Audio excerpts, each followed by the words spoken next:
25 नवंबर मंगल के दिन का ये दूसरा अहम वीलॉग है जो इस वक्त ताज़ा तरीन अपडेट्स हैं वो भी आपके सामने रखनी है। कुछ अहम मामलात भी हैं। एक तो अडयाला जेल के बाहर बहुत बड़ा पावरफुल शो और कैदी नंबर 804 ने दफ़ा 144 आज उड़ा दी।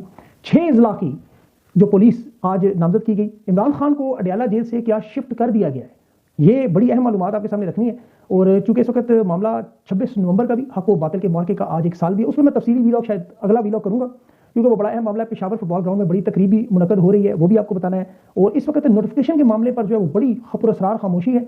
तबादले और ट्रांसफर्स के साथ पक्का काम क्या किया जा रहा है वो आपको बताता हूँ। उसमें DGSPR ने जोश खिताबत में जो आज बात की है उस पर भी तफसील से बात करेंगे। अफगानिस्तान पर हमले से इनकार भी किया और फैज़ हमीद का मामला, और सबसे बढ़कर जो फ़लस्तीन की मुज़ाहिमतकार तंजीम के रहनुमाओं को पाकिस्तान लाया गया, ये मैं आपको पूरा तफसील बताऊंगा, जरा आपको अंदाजा हो क्या रहा है। वज़ीर आला खैबर पख्तूनख्वा का बड़ा ज़बरदस्त मास्टर स्ट्रोक, ये पहुंच गए इलेक्शन कमीशन में और कोशिश की कि इन्हें नाअहल किया जाए लेकिन उन्होंने नाकाम कर दी। और false flag operation Adiala jail के बाहर कोशिश में वज़ीर आला खैबर पख्तूनख्वा पर हमले की कोशिश भी, और ये भी तफसील आपको बताता हूँ। मीनार पाकिस्तान से जमात इस्लामी की इज्तिमा में हाफिज से लब्बैक पार्टी और खान की रिहाई का मुतालबा किया, ये भी बड़ा मामला है। लेकिन इस वक्त जो सबसे अहम बात है वो इमरान खान की बहनें अडयाला जेल के बाहर मौजूद है। अच्छा, सूरत हाल ये है कि जब ये आप वीलॉग देख रहे होंगे तो तकरीबन 12-13 घंटे हो चुके होंगे। इस वक्त धरना जारी है और अडयाला जेल के जो बाहर नारे लग रहे हैं वो बड़े खतरनाक इस लिहाज से कि वहाँ शहादत शहादत शहादत की बात हो रही है।